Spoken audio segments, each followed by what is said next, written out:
मैं मौजूद हूँ पाली रेलवे स्टेशन के पास और आप देख पा रहे होंगे कि यही जो पाली पुल जो क्षतिग्रस्त हुआ था, पीछे में जो दिखाई दे रहा होगा मेरे ठीक पीछे पाली पुल उसका ओवरब्रिज जो क्षतिग्रस्त है। और जब यह पाली पुल क्षतिग्रस्त हुआ था तो आप ठीक देख रहे होंगे कि सोन किनारे ये जो रास्ता है, इसी रास्ते को रेलवे विभाग ने दिया था मरम्मत करके कि आप लोग इसी रास्ते से आइए जाइए, कब तक, जब तक ये रास्ता बन नहीं जाता है। परंतु लगभग 10 महीने बीत जाने के बाद भी न तो वह रेलवे का ओवरब्रिज बना जो पाली का ओवरब्रिज बताया जाता है, और न ही कोई सड़क बढ़िया तरह से लोगों को दिया गया। और बीच में 2 दिन पहले जब हम इधर आए थे तो देखे कि बड़े पैमाने पर यहाँ पर बालू का स्टॉक करके रेलवे के द्वारा रेलवे के बोगियों में भर भर के अन्य प्रदेशों में यहाँ से बालू जा रहा है। वाह रे विभाग, और वाह रे यहाँ के नेता, और वाह रे यहाँ के अधिकारी। रोहतास जिले का बालू रोज जो प्रतिदिन करोड़ों रुपए देता है, यहाँ से निकाल करके अन्य प्रदेशों को आप सजा रहे हैं, बना रहे हैं, पर यहाँ की जनता को आप ठेंगा दिखा रहे हैं। मैं इसलिए कह रहा हूँ कि जो पीछे आप नज़ारा देख पा रहे होंगे, ये कुछ समय पहले बालू ही बालू था और यहाँ से बालू की लोडिंग हो रही थी और यह रास्ता पूरी तरह बंद हो चुका था। विवश होकर के दूसरे रास्ते से लोग आने जाने के लिए परेशान थे और ये पूरी तरह जो रास्ता है अभी भी बर्बाद हो चुका है। और यहाँ पर बालू जो है ज़मीन पर देख पा रहे होंगे पीछे के वीडियो में कि बालू ही बालू है। और अगर विभाग ने यहाँ पर रास्ता जो दिया है लोगों को आने जाने के लिए, तो आखिर इस पर बालू का क्रय विक्रय या बालू का भंडारण क्या हो रहा है?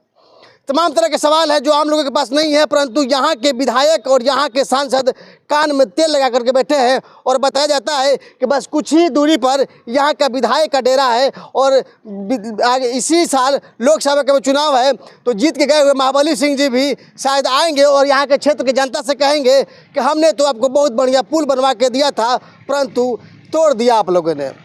यहाँ के विधायक भी कहेंगे कि हमारा तो घर यहीं पे है, परंतु इसके लिए हमने आवाज़ नहीं उठाया है, इसके लिए हम माफ़ी चाहते हैं। यहाँ की जनता भी वही है, यहाँ के लोग भी वही हैं। कड़े भी तो बेचारे क्या करें, सहने की उनको आदत हो गई है, बर्दाश्त करने की आदत हो गई है। और देख रहे हैं पीछे से सोन नदी के तट से लोग आ रहे हैं, जा रहे हैं और लगातार समस्याओं का सामना करना पड़े कि युवक भी यहाँ पे। भैया नाम क्या है आपका? मेरा नाम अमरेंद्र कुमार पड़ेगा। कितनी समस्याएं हो रही है सोन नदी के रास्ते से आने जाने में? बहुत कठिनाई है आने जाने में। सबसे दिक्कत का रास्ता इतना गद्दर है कि आने जाने में अगर बाइक से आइए तो इतना हो जाता है कि घर जाकर नहाना पड़ेगा। जिस रास्ते को विभाग ने रेलवे विभाग ने दिया था आने जाने के लिए, उसी रास्ते में बालू की डंपिंग हो रही है, रेलवे से भर भर के ले जाया जा रहा है, तो कितनी समस्याएं और उत्पन्न होंगी? बहुत उत्पन्न होगी। रास्ता आगे चल कर देखो, अभी तो कुछ खाली हो गया। आधे घंटे पहले इतना जाम था कि इससे आना जाना भी कठिन हो रहा था, बालू पर चढ़ के आना था, जाना था। क्या कारण है कि 10 महीने हो गए और आज तक पुल की मरम्मती का कार्य भी शुरू नहीं हुआ? क्या ये यहाँ के जो विधायक के सांसद है बड़े पैमाने पर इस आवाज़ को नहीं उठा पाए? सब लोग सोए हुए हैं, कहाँ आवाज़ कोई उठा रहा है। क्या क्षेत्र की जनता आने वाले लोकसभा में, विधानसभा में इसका जवाब देगी कि नहीं देगी? बिल्कुल देगी। एक बड़ा मुद्दा बनेगा, एकदम बनेगा। ये बड़ा मुद्दा बनेगा। और युवक हमारे साथ आ गए हैं, क्या नाम है आपका? मेरा नाम सुनील कुमार सोनी है। कितनी समस्याएं होती है आप लोगों को सोन नदी के तट से जब आते हैं तो? बहुत ज़्यादा समस्याएं होती है, इसका कहना नहीं है। जिस रास्ते पे खड़े हैं आप, अभी खड़े हैं, उस रास्ते पर बालू है कि नहीं है? रास्ते पर बहुत ज़्यादा बालू है। घटना हो कि नहीं होगी? अभी तो हम फिसल गए थे, आगे फिसल गए थे। हाँ, एकदम फिसले थे। ये जो पुल का मरम्मती का होना था या बनना था, बनना चाहिए कि नहीं बनना चाहिए? एकदम बनना चाहिए, बहुत जरूरी है। आने वाला लोकसभा चुनाव में जनता जवाब मांगेगी कि नहीं मांगेगी? एकदम जवाब मांगेगी, पूर्ण रूप से जवाब मांगेगी। आने वाले दिनों में जवाब जनता मांगेगी। और आप देख सकते हैं कि ये पाली का जो ओवरब्रिज के किनारे जो जगह रेलवे ने दिया था, उसी रास्ते में बालू डंपिंग हो रही है। और रोहतास के बालू से करोड़ों रुपए मुख्यमंत्री के फंड में जाएगा, नेताओं के जेब में जाएगा, विभाग के जेब में जाएगा, और यहाँ के लोगों को मिलेगा ठेंगा ही ठेंगा।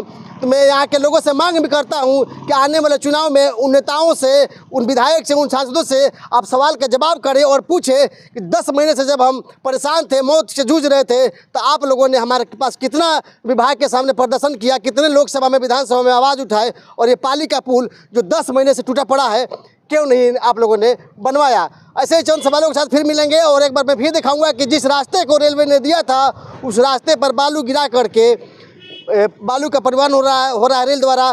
तो जवाबदेही किसकी है, ये आपको सोचने और समझने की ज़रूरत है। मैं विकास कुमार, अपना खबर न्यूज़ के लिए।